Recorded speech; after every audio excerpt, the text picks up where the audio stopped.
We hear the phrase safety culture a lot, but what does it mean? There is no agreed definition of the term safety culture. The International Chamber of Shipping says that there are three key components to developing an effective safety culture. Commitment from top management, measuring current performance and behaviour, and modifying behaviour. That may all be true, but on many ships you would soon recognise if there was not a safety culture on board. If people are not using PPE, or it is in poor condition, if the gangway is not properly rigged, if the pilot ladder is in a poor state, if security procedures are not very strict, and so on.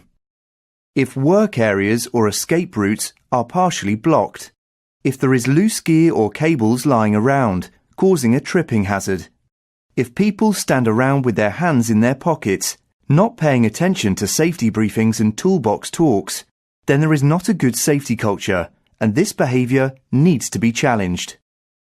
Evidence of a good safety culture is that everyone demonstrates safety awareness and responds positively to training, and that there is good teamwork and strong communication. There should also be a desire to improve procedures and maintain a good safety record.